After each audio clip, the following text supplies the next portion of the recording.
بسم الله الرحمن الرحيم الحمد لله رب العالمين والصلاة والسلام على نبينا محمد وعلى آله وصحبه أجمعين أما بعد. The 21st juz of the Quran starts by Allah subhanahu wa ta'ala saying أُتْلُ مَا أُوحِيَ إِلَيْكَ مِنَ الْكِتَابِ. Recite that which has been revealed to you from the book, i.e. the Quran. So the first command in this juz is for us to recite the book of Allah subhanahu wa ta'ala. And it's befitting us being in the month of Ramadan that we recited this ayah, because the month of Ramadan is the month of the Quran. And Allah is telling us to recite this book, or to increase in the recitation of this book. And then with that, وَأَقِيمِ الصَّلَاةِ, and establish the prayer. Now this command of establishing the prayer comes in the Quran approximately 84 times. And in the Quran, Allah does not say صَلُّوا الصَّلَاةِ or صَلِّ الصَّلَاةِ, that pray the salah. Rather, Allah says أَقِيمُ الصَّلَاةِ, establish the prayer. Or أَقِيمُ الصَّلَاةِ, establish the prayer. So it shows, and likewise the 5 pillars of Islam, the Prophet ﷺ, he said بُنِيَ الْإِسْلَامُ عَلَى خَمْسٍ, Islam is built upon 5. شهادة أن لا إله إلا الله وأن محمد رسول الله وإقام الصلاة, establishing the prayer. Not praying the prayer, establishing the prayer. So that arises the question, what's the difference between praying the prayer and establishing a prayer? The ulama mention a number of things. Shaykh Fawzan Hafizullah, he mentions 4 things in his explanation of the 40 hadith or Nawawi, under his explanation of hadith Jibreel, when this pillar was mentioned. And he says to establish the prayer firstly means for a person to pray like the Prophet ﷺ prayed.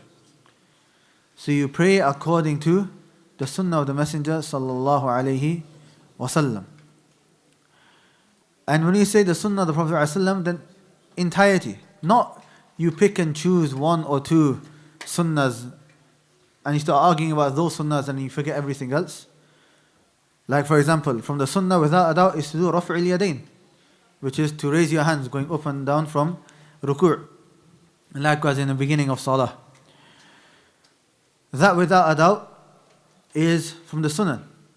And it's something which many of the companions have narrated, and some ulama have said that 10 promised paradise, if not all 10, then 9 of them narrated that the Prophet ﷺ would raise his hands. So it's a sunnah.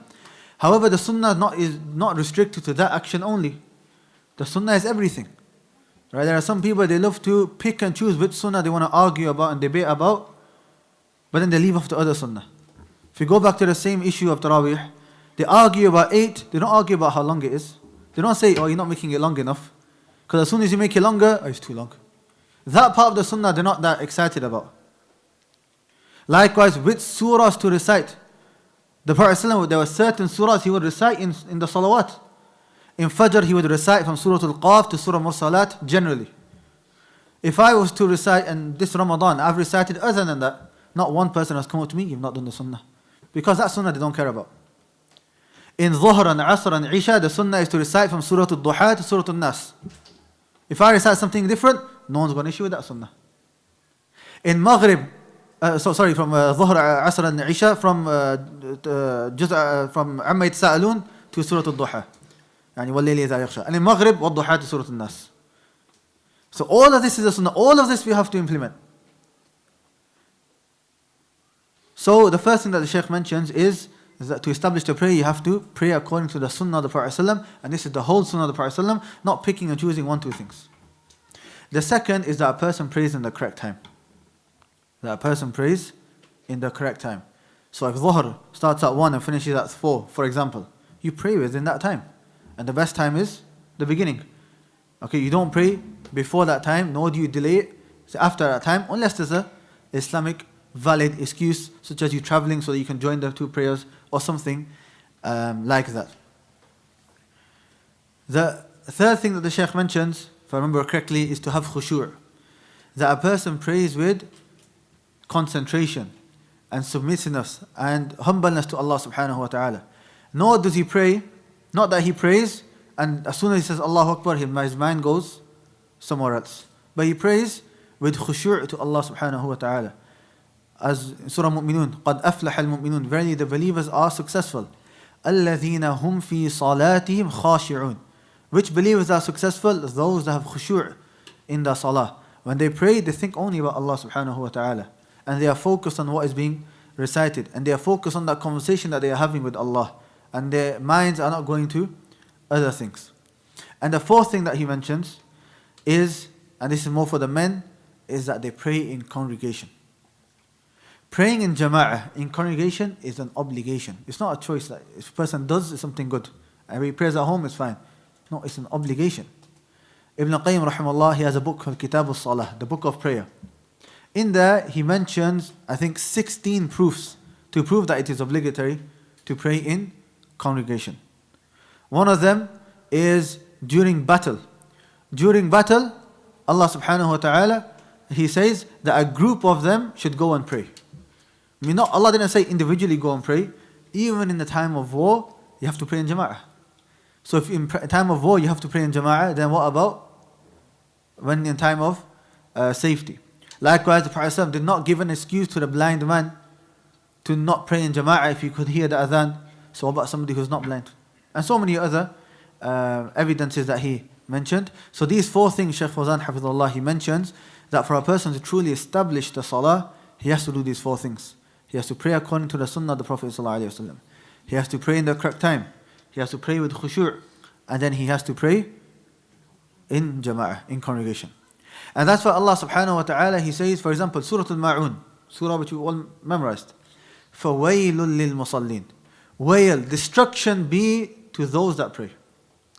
Now may they be destroyed. Those that pray, may they be destroyed. And some have said wail is a specific valley in the hellfire. Meaning those who pray, it will be in a certain valley in the hellfire, and some of the tabi'een describe that valley to be full of blood and pus and so on. Now how does that make sense? Those who are praying in the hellfire. What's the next ayah? فَوَيْلُ لِلْمُصَلِّينَ الَّذِينَ هُمْ عَنْ صَلَاتِهِمْ سَاهُونَ. What does sahun mean? Neglectful. When they pray, they don't pray properly. الَّذِينَ هُمْ يُرَاءُونَ. Those that pray just so other people can see. They're not praying for Allah subhanahu wa ta'ala. Or in the fifth juz, يُرَاءُونَ النَّاسِ وَإِذَا قَامُوا إِلَى الصَّلَاةِ قَامُوا كُسَالًا. When they get up to pray, they get up in a lazy fashion. يُرَاءُونَ النَّاسِ. They just do it because the people are looking.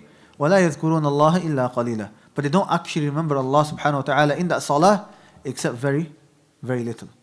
So alhamdulillah, us being in the last 10 nights of Ramadan, many of us will be praying nawafil, whether it's in the Tarawih Jama'ah, outside of that, during the day, whatever the case may be. We have to make sure that if we want the most amount of reward from our salah, then we have to be establishing the prayer and not just praying the prayer. We have to be praying. We have to be praying, especially the 5 daily prayers. And by the way, this is the most important. No point standing for 3, 4, 5, 6, 7 hours at night and then you're missing Fajr in Jama'ah and Isha in Jama'ah. Then there's no point of your standing at night. The Prophet ﷺ said, the one who prays Isha in Jama'ah in congregation is as though he has prayed half the night. And the one who prays Fajr in congregation, it is as though he has prayed the whole night. Pray Isha and Fajr in Jama'ah, you get the reward of the whole night. But what about a person who prays the whole night, then he misses Fajr and Isha in Jama'ah? He's just going to gain sin. He's not going to increase in his reward. So we ask Allah subhanahu wa ta'ala to make us from those who establish the salah and not from those who are heedless and lazy when it comes to the salah. Subhanakallahumma wa hamdika ashhadu an la ilaha illa anta astaghfiruka wa atubu ilayk.